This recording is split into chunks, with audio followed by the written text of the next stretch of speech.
Hello,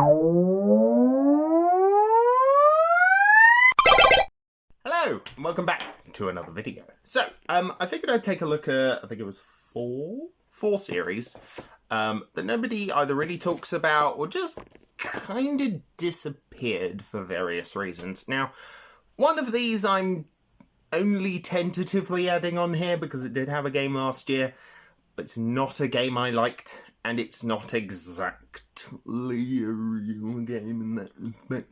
Not in the same way as we used to have with this particular franchise. So, I'll get to them. That's a hook. It's a hook for the rest of the video. Let's start. It's a couple on Xbox, Saturn, and the GameCube. Ooh, well, Nintendo.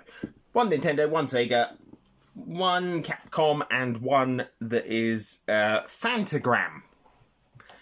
We'll start with Fantagram. What happened to Kingdom Under Fire? Now, I played these two back in the day. Not that far back in the day, I'm not that old. But I did play these kind of turn of the last couple of decades. And they're really good. They're very, very good. Especially these two. I tried getting into Circle of Fire, Doom, whatever. Standard RPG fare, which, no, not my cup of tea at all. Took away the strategy elements that made Crusaders, the Crusaders and Heroes quite so amazing, and it just went. That killed the franchise for the better part of nearly 20 years until they went, hey, let's release Kingdom Under Fire 2, which is an MMORTS. Right, okay, so we went from pretty solid action strategy titles on the original Xbox / PC to an MMORTS. It's probably one of two cases that you're going to see where a franchise just kind of goes free to play, and I didn't play it. Or not free to play in this particular respect, but it went mass multiplayer, and I just went, nah, tuning out, no thanks, not interested. Which sucks, because I love these games. I'm more of a Heroes fan than I am the Crusaders, but yeah, I really liked these. They're a lot of fun, and I think it sucks on a massive level that we never got, like, a proper, full-blown Kingdom Under Fire 2 with, like, big sweet... Can you imagine an open-world version of Kingdom Under Fire? Maybe where you can jump from different companion or different units or different armies across the map, and it's about taking territory or defending it. And while you're not there, like, an AI takes over, or you can zoom out to just see what I mean? See what I mean? You've got this concept of an action strategy game, much like my favourite game, Brutal Legend. Taking that and scaling up to an entire continent-sized conflict sounds amazing. And we sort of got that this year. We sort of got that with the Unicorn Overlord. And you know what? It was fucking awesome. Even though you could only really control one army, but relevant. It sucks. It sucks. I mean, I didn't play Kingdom Under Fire 2. I just didn't. I haven't played the original, but that's because it's PC only. I did play Kingdom Under Fire Circle of Doom or Fire, and it was shit. It was. It's not a very good action. It's not a very good action RPG, and it's not a Kingdom Under Fire game. It's not what it went. Oh, let's make an RPG in this strategy series. It's fine. You know. Common trend back then. Let's make XCOM, but it's a first-person shooter, and then we're going to tone it down and make it a third-person shooter that's worse. Let's make Syndicate a first-person shooter. Let's make an MMORTS out of Kingdom Under Fire after we've made an RPG. No thank you. Moving on. This one kills me on a cellular level. What happened to Lost Planet? Now, I think we know what happened to Lost Planet, but what happened to Lost Planet? You know? We had Lost Planet 1. Lost Planet 1 was this very, very solid single-player survival mech game that was awesome. You know, you got a hold of mechs, you had to conserve thermal energy, some of your weapons use thermal energy, you slowly leveled up from being basically wading through snow into this big epic anime storyline that admittedly I haven't played a whole lot of, but I really enjoyed. Then 2 came out. Now, I know for people, 2 kind of killed what was so good about Extreme Conditions, but... Well, sorry, not... Extreme Conditions. Yeah, Lost Planet Extreme Conditions. Killed it dead. And I'm sat here going, Monster Hunter's very popular. You've got an entire fucking planet to be playing around with big mechs, and you're not going to make a new Lost Planet, like, after, what, 15 years? Is that right? Oh, no, that's not right. 12 years, nearly? 12 years since the last Lost Planet game. I mean, I had EX Troopers, which was sort of a weird RPG that I just couldn't play because it was entirely in Japanese, but Lost Planet 2 was my shit back in the day. You know? One of my favourite gaming memories is we were fighting on the big sandworm. We were fighting the big sandworm acrid, or acrid. The big sandworm acrid, and this thing was just clawing its way behind our smaller train, because this was the first part of the mission, to kill this fucking thing. And it's eating each of the rail cars. One of my favourite memories is jumping from that rail car just as it's being chowed down on, landing on, turning around, shooting in the face with a rocket launcher. Where's that? It went survival horror. And it went bad survival horror. I've always maintained, and I agree with Yahtzee from Fully Emblematic, that Lost Planet and Dead Space collided with each other, and what should have been a co-op third-person shooter in the snow became instead became a survival horror game, whilst the other one became a co-op based shooter in the snow that was shit. And I liked Lost Planet 3 in its own way, but it is an extremely aggressive, mediocre game in comparison to its predecessor, which was this full-blown, 4-player co-op, massive fucking boss battles, enormous battles in general. You end the game by nuking a mountain and killing it. It's sick. And then 3 went, you're in a mech, tromping around, and there's cover-based shooting. Cover-based shooting! In Lost Planet! If there's one franchise I wish Capcom would just dig out of the dirt and bring back, it's this one. Not this one. It's this one, you know? It's just such a fucking shame that Lost Planet 3 murdered the entire franchise. It's just... because it sucks. Because it's really good. Okay. The last 2 admittedly share a common theme. They're both racing games.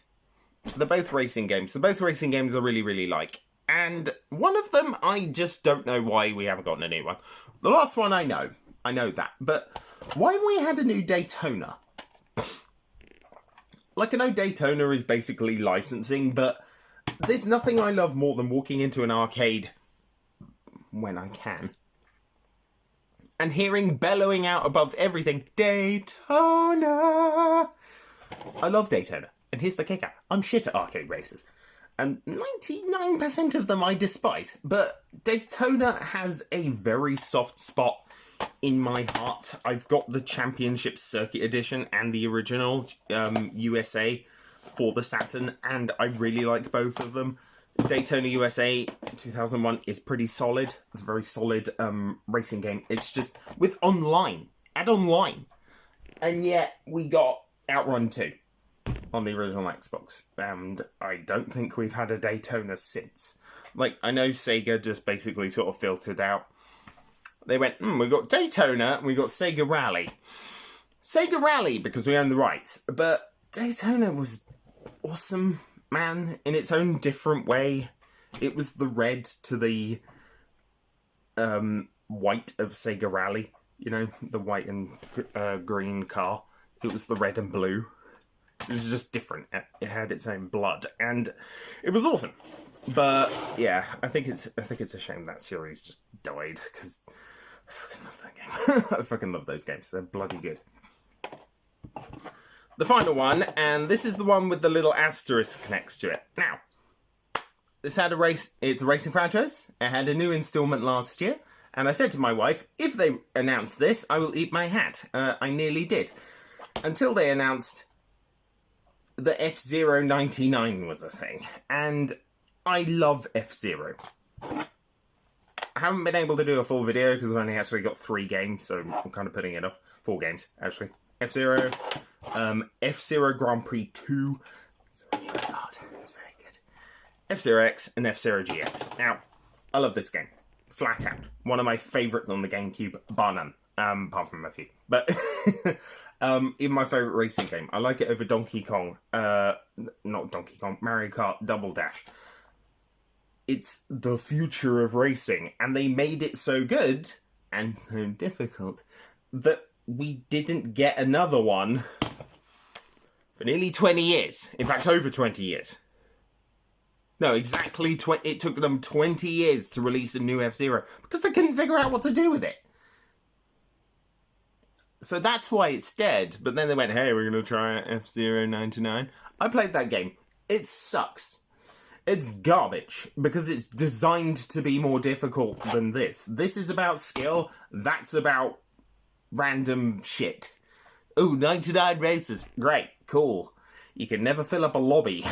There's not enough people playing that game at any given time, so most of it are bots, and you get knocked out in the first 5 minutes, and that's it. That's the game. And I hate battle royales with a passion. I only tried it out because it was F-Zero, and it died for me. It died because it sucked. I don't know. I'd kill for a new F-Zero game, but I don't know. Maybe if Nintendo went, hey, we're going to create like a, I don't know, a full-blown RPG. Make an RPG out of this. You know, except the RPG mechanics are the car. You get car parts.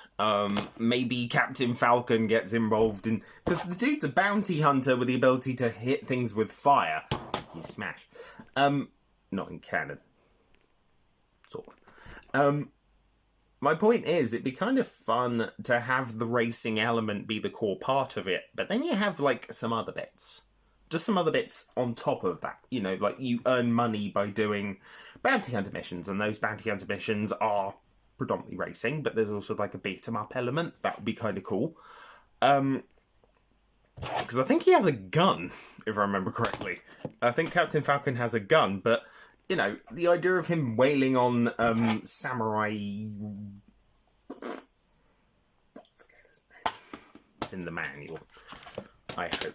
Let me have a quick look. Where are you? Samurai. Come on, man. Can't find him. That's helpful. You'd think he'd be in the first chunk, considering. Oh, Samurai Goro. That was it. Samurai Goro. Being up Samurai Goro with your bare fists whilst he's swinging a sword. I'd be all over that. That'd be awesome. Like, maybe each mission just gives you new stuff. Gives you new stuff to stick on your car. You know, maybe you beat them in a race and then you beat them up. That'd be kind of cool. I don't know. Full-blown multiplayer suite. Online. Done. There's your next F-Zero game. Maybe, and I hate to say it, make it accessible. But maybe have the Mario Kart thing where you have different tiers. So you've got like easy tier, hard tier, or normal tier, hard tier, pro. You know? There you go. Free ideas. But yeah. That's just some franchises I wanted to... Oh, well. Series that I wanted to talk about. Because a lot of series have been left to the wayside. There's certain series I wish had been left to the wayside, like Call of Duty. That's just me. That's just bias. Or, I don't know, FIFA, or just kind of the bog standard schlock that's kicked out the door nowadays. When decent, unique stuff like Kingdom Under Fire, or Lost Planet 2, or F-Zero GX, or Daytona 2001 are left to the wayside. And that sucks. That sucks ass. because we had a good solid nearly 10 years of F-Zero, and then that was it. Nothing else ever again. Sucks. So yeah, personally, I think it'd be nice to see some of these come back, maybe in a format that's not 99.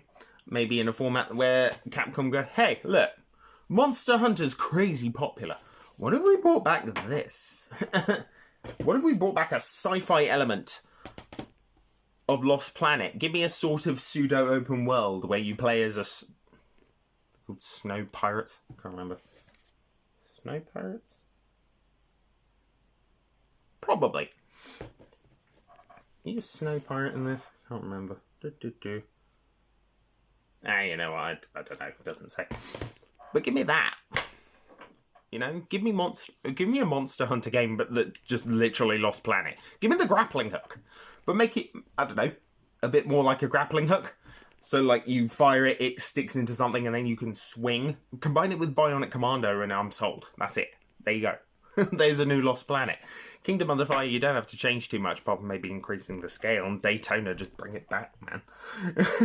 That's all my ideas for new series. New installments in these series.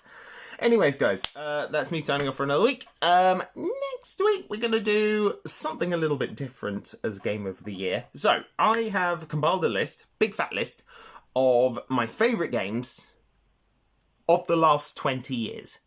One game per year since 2004. I'm sure you can imagine what that one will be. And I'm sure you can imagine what 2009 will be and what... Yeah. Not all of these are going to be, oh yes, these are my favourite games of all time. Because I didn't play them in that given year, or I did, or blah, blah, blah. General rule of thumb is, I have to have bought it that year, I have to have played it. And... yeah, they're pretty solid. They're pretty solid. I'm looking forward to it. Anyways, guys, and then we'll be looking at kind of a Christmas special. I'm not too sure what yet that's going to be. And then I'm going to be doing another video on the 28th. That'll be fun. And that'll be just me showing off what I got for Christmas, which will be great because there's a theme. Anyway, that is me signing off, and I will see you next time.